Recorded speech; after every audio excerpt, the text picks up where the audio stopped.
নমস্কাৰ ছাত্ৰ-ছাত্ৰীসকল মই জাহ্নবী দাস আজি তোমালোকৰ বিজ্ঞান বিষয়ৰ ষষ্ঠ অধ্যায় ভৌতিক আৰু ৰাসায়নিক পৰিৱৰ্তন পাঠটিৰ বিষয়ে আলোচনা কৰিম আহা ছাত্ৰ-ছাত্ৰীসকল আমি শিকিবলৈ লওঁ ভৌতিক আৰু ৰাসায়নিক পৰিৱৰ্তন এতিয়া তোমালোকৰ আগত মই কিছুমান উদাহৰণ দাঙি ধৰিছো তোমালোকে খুব ভালদৰে চোৱা আমাৰ চৌপাশৰ পৰিৱৰ্তন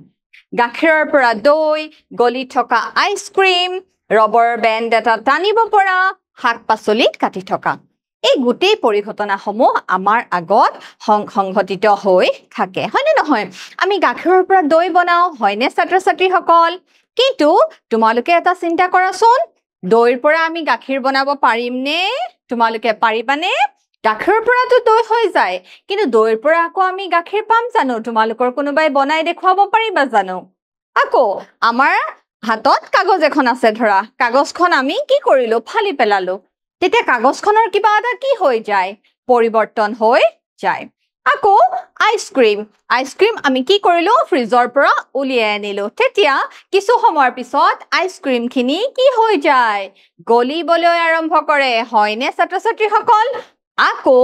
গলা আইসক্ৰীমখিনি আমি যদি আকৌ ফ্ৰিজত ভৰাই থৈ দিও তেতিয়া কি হৈ যাব তেতিয়া আকৌ কি হৈ যাব হি গুট মাৰি যাব বা মই ফ্ৰিজৰ পৰা কি কৰিলো জানানে বৰফ এটুকুৰা উলিয়াই আনিলো বৰফখিনি কি হৈ গল গলি গল আকৌ গলি যোৱা বৰফখিনি মই ফ্ৰিজত গৈ আকৌ ভৰাই থৈ দিলো বা তোমালোকে ভৰাই থৈ দিলা তেতিয়া আকৌ কি হৈ গল পানীখিনি গুট মাৰি গল দেখিছানে আমাৰ চাৰিওফালে কেনেকুৱা পৰিৱৰ্তন সংঘটিত হৈ থাকে তোমালোকক মই বিভিন্ন ফলমূল দিলো দিয়াৰ পিছত আপেল দিলো কমলা দিলো ধৰা তোমালোকক এখন ফ্ৰুট সালাড বনাব দিলো তেতিয়া তোমালোকে কি কৰিলা সৰু সৰু টুকুৰা কৰি কাটিলা তেতিয়া হে আগৰ ফলমূলখিনি আকৌ ঘূৰাই পাবা জানো নোপোৱা হয়নে নহয় মম এডাল তোমালোকে জ্বলালা হয়নে নহয় মমডাল জ্বলোৱাৰ লগে লগে কি হৈ গল আমি মমৰ পৰা পোহৰ পালো তাৰ পিছত লগে লগে মমডাল কি হবলৈ ধৰে আকৌ গলিবলৈ আৰম্ভ কৰে হয়নে ছাত্ৰ-ছাত্ৰীসকল আমি বিভিন্ন ৰূপৰ সোণৰ গহনা ব্যৱহাৰ কৰো বা তামৰ পাত্ৰ ব্যৱহাৰ কৰো ব্যৱহাৰ কৰাৰ কিছুদিনৰ পিছত কি হৈ যায় তামৰ পাত্ৰৰ বৰণ সেউজীয়া হবলৈ ধৰে ৰূপৰ গহনাবিলাক আকৌ কি হবলৈ ধৰে কলা বৰণৰ হবলৈ ধৰে দেখিছানে আকৌ আমাৰ যে ঘৰৰ সন্মুখত থাকে লোহাৰ গেটখন বা খিৰিকী দৰজাত যে থাকে লোহাৰ আইৰনসমূহ কি হৈ যায় কিছুদিন ব্যৱহাৰ কৰাৰ পিছত তাতে আকৌ কি ধৰে মামৰ ধৰে হয়নে নহয় ছাত্ৰ-ছাত্ৰীসকল আমি কাঠ কাটিলো কাঠৰ কি হৈ গল আকাৰটোৱে সলনি হৈ গল আকৌ কাঠ জ্বলাই দিলো কাঠ জ্বলোৱাৰ পিছত আমি কি পালো আকৌ ছাই পালো হয়নে ছাত্ৰ-ছাত্ৰীসকল গতিকে এনেকুৱা বিভিন্ন পৰিৱৰ্তন আমাৰ চাৰিওফালে সংঘটিত হৈ থাকে আমি চাওঁ আহম চোৱা গাখীৰৰ পৰা দৈ গলি থকা আইসক্ৰীম ৰবৰ বেণ্ড এডাল আমি টানি দিওঁ হয়নে নহয় সি টানি দিলে দীঘল হৈ যায় আকৌ এৰি দিলে পুনৰ আগৰ অৱস্থালৈ ঘূৰি আহে শাক-পাচলি কাটি থকা চোৱা মমবাতি দহন লোহাত মামৰ ধৰা খাদ্য ৰন্ধা উতলি থকা পানী আমি খাদ্য ৰন্ধা হল আমি খাদ্য খাই দিলো আমাৰ খাদ্য হজম হৈ গল পানী উতলিলে ভাপ হৈ ওপৰলৈ উৰি গল হয়নে নহয় গতিকে এনেকুৱা বহুত পৰিৱৰ্তন আমাৰ চাৰিওফালে সংঘটিত হৈ থাকে পৰিৱৰ্তনবোৰ দুই ধৰণৰ হ'ব পাৰে গতিকে এই যে আমাৰ চাৰিওফালে পৰিৱৰ্তনবোৰ হৈ থাকে আমি এই পৰিৱৰ্তনবিলাকত দুই ভাগত ভগাব পাৰো কেনেকুৱা পৰিৱৰ্তন জানানে ভৌতিক পৰিৱৰ্তন আৰু ৰাসায়নিক পৰিৱৰ্তন এই ভৌতিক পৰিৱৰ্তনক আমি কি বুলি ক'ব পাৰো জানানে শাৰীৰিক পৰিৱৰ্তন বুলিও ক'ব পাৰো দেখিছা ভৌতিক পৰিৱৰ্তনক আমি শাৰীৰিক পৰিৱৰ্তন ক'ব পাৰো আৰু আনটো পৰিৱৰ্তন হৈছে ৰাসায়নিক পৰিৱৰ্তন চোৱা ভৌতিক পৰিৱৰ্তন মানেনো কি কোনো পদাৰ্থৰ ভৌতিক ধৰ্মৰ পৰিৱৰ্তন এতিয়া ভৌতিক ধৰ্মবিলাকটো কি হ'ব পাৰে ছাত্ৰ-ছাত্ৰী জানানে ভৌতিক ধৰ্মবিলাক কি হ'ব পাৰে আকাৰ হ'ব পাৰে আকৃতি হ'ব পাৰে অৱস্থা হ'ব পাৰে চোৱা ভৌতিক ধৰ্ম মানে আকাৰ আকৃতি অৱস্থা আৰু বৰণ হ'ব পাৰে চোৱা এতিয়া পানীখিনি আমি ফ্ৰিজত ঠাণ্ডা পানীখিনি ভৰাই দিলো বা বৰফখিনি ফ্ৰিজৰ পৰা উলিয়াই আনিলো গলি গল তাৰ মানে হি গোটা অৱস্থাৰ পৰা কি হৈ গল হি তৰল অৱস্থা পাই গল আকৌ পানীখিনি আমি ফ্ৰিজত ভৰাই দিলো আকৌ বৰফ হল তাৰ মানে হি তৰলৰ পৰা আকৌ কি হৈ গল গোটা হৈ গল কাগজ এখন আমি ফালি পেলালো কি হল তাৰ আকাৰৰ কি হৈ গল সলনি হৈ গল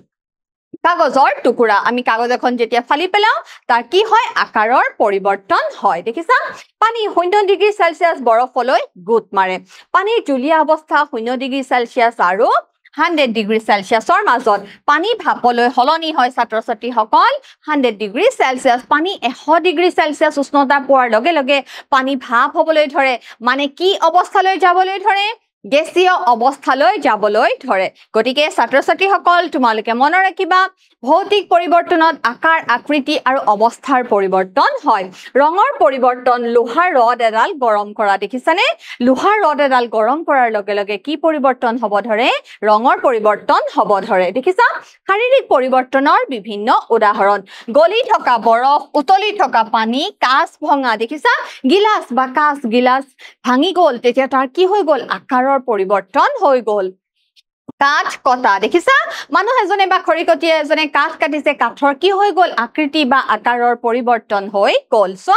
ভাঁজ কৰা কাগজ তোমালোকৰ কাগজ এখন দিলো তোমালোকে কাগজ এখনেৰে নাও বনালা বা তোমালোকৰ যি মন গ'ল তোমালোকে বনালা তেতিয়া কাগজখনৰ কিহৰ পৰিৱৰ্তন হ'ল কেৱল আকাৰ আৰু আকৃতিৰ হে পৰিৱৰ্তন হ'ল গতিকে এনেকুৱা পৰিৱৰ্তন বিলাক কি হ'ব ছাত্ৰ-ছাত্ৰী সকল ভৌতিক পৰিৱৰ্তন হ'ব কণী ভাঙি দিলা গতিকে তাৰ কি হৈ গ'ল আকাৰ আৰু আকৃতিৰ পৰিৱৰ্তন হ'ল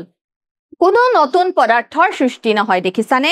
ভৌতিক পৰিৱৰ্তনৰ ফলত কোনো নতুন পদাৰ্থৰ সৃষ্টি নহয় কেৱল আকাৰ আকৃতি আৰু অৱস্থাৰ হে পৰিৱৰ্তন হয় কিহৰ পৰিৱৰ্তন হয় ছাত্ৰ-ছাত্ৰী সকল আকাৰ আকৃতি আৰু অৱস্থাৰ হে পৰিৱৰ্তন হয় তোমালোকে এই তিনিটা কথা মনত ৰাখিবা আগৰ অৱস্থালে যাবও পাৰে বা নাযাবও পাৰে উলটিব পৰা হ'বও পাৰে বা নহ'বও পাৰে দেখিছানে আগতে কি আছে গোটা নেমু আছে সেই সময়ত নেমু টুকুৰা টুকুৰ হৈ থাকে আমি কাটি দিলো টুকুৰা টুকুৰ হৈ গ'ল পাছত একে পদাৰ্থ আকৌ নেমুৰ আমি কি কৰিছো টুকুৰা পাইছো গতিকে তাৰ কি হৈ গ'ল আকাৰৰ সলনি হৈ গ'ল এবাৰ চাও হা স্ফটিকীকৰণ বিশুদ্ধ দ্ৰৱণীয় পদাৰ্থ এটা ঠাণ্ডা হলে ইয়াৰ গৰম আৰু সংপৃক্ত দ্ৰৱৰ পৰা স্ফটিকৰ ৰূপত পৃথক হোৱা প্ৰক্ৰিয়া কি বুলি কোৱা হয় স্ফটিকীকৰণ বুলি কোৱা হয় সোৱা বিশুদ্ধ দ্ৰৱণীয় পদাৰ্থ এটা যেতিয়া ঠাণ্ডা হয় ইয়াৰ গৰম আৰু সংপৃক্ত দ্ৰৱণৰ পৰা স্ফটিকৰ ৰূপত পৃথক হোৱা প্ৰক্ৰিয়াটোকে আমি কি বুলি কওঁ স্ফটিকীকৰণ বুলি কওঁ ই এক হৈছে শাৰীৰিক পৰিৱৰ্তন দেখিছা স্ফটিকীকৰণো হৈছে এক শাৰীৰিক পৰিৱৰ্তন সাগৰৰ পানীৰ পৰা যে আমি নিমখ পাওঁ হয় নে নহয় হেতু আমি কি প্ৰক্ৰিয়াৰে পাওঁ জানানে বাষ্পীভৱন প্ৰক্ৰিয়া সোৱা সাগৰৰ পানীৰ পৰা বাষ্পীভৱনৰ দ্বাৰা পোৱা কি হয় নিমখ অশুদ্ধি অৱস্থাত থাকে বহুতো অশুদ্ধি মিহলি হৈ থাকে তেতিয়া আমি কি কৰিব পাৰো জানানে আমি স্ফটিকীকৰণ প্ৰক্ৰিয়াৰ দ্বাৰা বিশুদ্ধ নিমখ আহৰণ কৰিব পাৰো দেখিছা অশুদ্ধ লৱণৰ পৰা আমি স্ফটিকীকৰণ প্ৰক্ৰিয়াৰ পৰা আমি কি লাভ কৰো দেখিছা খোৱা লৱণ যি বিশুদ্ধ লৱণ আমি লাভ কৰো দেখিছানে গতিকে স্ফটিকীকৰণ প্ৰক্ৰিয়াৰে আমি কি কৰিব পাৰো সাগৰৰ পানীৰ পৰা যে নিমখ পাওঁ কি প্ৰক্ৰিয়াৰে পাওঁ বাষ্পীভৱন প্ৰক্ৰিয়াৰে পাওঁ সেই বাষ্পীভৱন প্ৰক্ৰিয়াৰে আহৰণ কৰা নিমখত কি থাকে অশুদ্ধি মিহলি হৈ থাকে সেই অশুদ্ধি আমি স্ফটিকীকৰণ প্ৰক্ৰিয়াৰে আঁতৰাই আমি বিশুদ্ধ লৱণ পাব পাৰো ক্ৰিয়াকলাপ কপাৰ সালফেট স্ফটিকৰ গঠন পৰ্যবেক্ষণ কৰিবলৈ দেখিছানে কপাৰ সালফেট হৈছে নীলা বৰণৰ স্ফটিক তোমালোকে মনত ৰাখিবা দেখিছা ইয়াতে অশুদ্ধ তামৰ সালফেট মানে কি ছাত্ৰ-ছাত্ৰী সকল কপাৰ সালফেট দেখিছা অশুদ্ধ কপাৰ সালফেট পানী বিকাৰ আৰু কি লোৱা হৈছে বুনচেন বাৰ্নাৰত কি কৰা হৈছে গৰম কৰা হৈছে সোৱা আমি কি পদক্ষেপ ল'ব লাগিব পানীত পাতল সালফিউৰিক এসিড দিয়া হল পানীখিনিত আমি কি দিম জানানে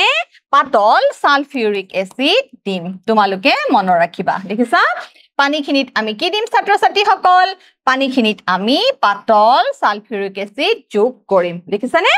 H2SO4 মানে কি সালফিউৰিক এসিড তাৰ পিছত সোৱা পানীখিনি গৰম কৰি লোৱা হল আমি পানী কিহৰ সহায়ত গৰম কৰিম আমি পানী বুনচেন বাৰ্নাৰ সহায়ত দেখিছানে জুই ওলাইছে বাৰ্নাৰ পৰা আমি পানীখিনি কি কৰিম গৰম কৰিম তাৰ পিছত সোৱা কপাৰ সালফেট দ্ৰৱীভূত হোৱা বন্ধ নোহোৱালৈকে দি থাকিব লাগিব আমি যোগ কৰি থাকিব লাগিব তাৰ পিছত সোৱা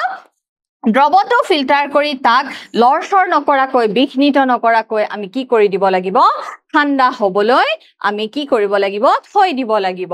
দ্ৰৱটো ঠাণ্ডা হোৱাৰ পিছত বিকাৰৰ তলত কপাৰ সালফেটৰ নীলা স্ফটিক দেখা দিয়ে দেখিছানে যেতিয়া এই গোটেই দ্ৰৱটো ঠাণ্ডা হ'ব তেতিয়া কপাৰ সালফেটৰ নীলা স্ফটিক এই তলৰ অংশত আমি দেখিবলৈ পাওঁ গতিকে তোমালোকে মনত ৰাখিবা কপাৰ সালফেট দ্ৰৱৰ পৰা আমি কেনেকৈ পাওঁ স্ফটিকীয়কৰণ প্ৰক্ৰিয়াৰে আমি যি ক্ৰিষ্টেল ৰূপ স্ফটিক কপাৰ সালফেটৰ আহৰণ কৰিব পাৰো গতিকে ছাত্ৰ-ছাত্ৰীসকল তোমালোকে এতিয়া মোক কি কৰিব লাগিব এটা পৰীক্ষা দিব লাগিব মোৰ প্ৰথম প্ৰশ্ন কোনো পদাৰ্থৰ আকৃতি আকাৰ ৰং আৰু অৱস্থাৰ পৰিৱৰ্তন হোৱা পৰিৱৰ্তনক কি বুলি কোৱা হয় তোমালোকে কোৱা ভৌতিক পৰিৱৰ্তন বুলি কোৱা হয় দেখিছানে ভৌতিক পৰিৱৰ্তনক শাৰীৰিক পৰিৱৰ্তন বুলিও কোৱা হয় যি পৰিৱৰ্তনত কেৱল আকাৰ আকৃতি অৱস্থা আৰু ৰঙৰ পৰিৱৰ্তন হয় তাক কি বুলি কোৱা হয় ভৌতিক পৰিৱৰ্তন বুলি কোৱা হয় মোৰ দ্বিতীয় প্ৰশ্ন চোৱা তলৰ কোনটো শাৰীৰিক পৰিৱৰ্তন মানে ভৌতিক পৰিৱৰ্তন বৰফ গলি যোৱা পানী উতলা কাগজ কাটি লোৱা ওপৰৰ সকলোবোৰ উত্তৰটো কি হ'ব ছাত্ৰ-ছাত্ৰীসকল উত্তৰটো হ'ব ওপৰৰ সকলোবোৰ দেখিছা বৰফ গলি যোৱা পানী উতলা কাগজ কাটি লোৱা এই ক্ষেত্ৰত অকল কি হৈছে আকাৰ আৰু আকৃতিৰ হে কি হৈছে পৰিৱৰ্তন হৈছে কোনো ধৰণৰ নতুন পদাৰ্থৰ উৎপন্ন হোৱা নাই মোৰ তৃতীয় প্ৰশ্ন চোৱা ইয়াৰ সংপৃক্ত দ্ৰৱৰ পৰা বিশুদ্ধ পদাৰ্থৰ বৃহৎ স্ফটিক গঠন কৰিব পাৰি এই প্ৰক্ৰিয়াটোক ডেছ বুলি কোৱা হয় কি বুলি কোৱা হয় ছাত্ৰ-ছাত্ৰীসকল স্ফটিকীয়কৰণ বুলি কোৱা হয় যেটো আমি সাগৰৰ পানীৰ পৰা নিমখ আহৰণ কৰো বাষ্পীভৱন প্ৰক্ৰিয়াৰে তাত বহুতো অশুদ্ধি মিহলি হৈ থাকে গতিকে আমি স্ফটিকীয়কৰণ প্ৰক্ৰিয়াৰে আমি কি কৰিব পাৰো আকৌ বিশুদ্ধ লৱণ পাব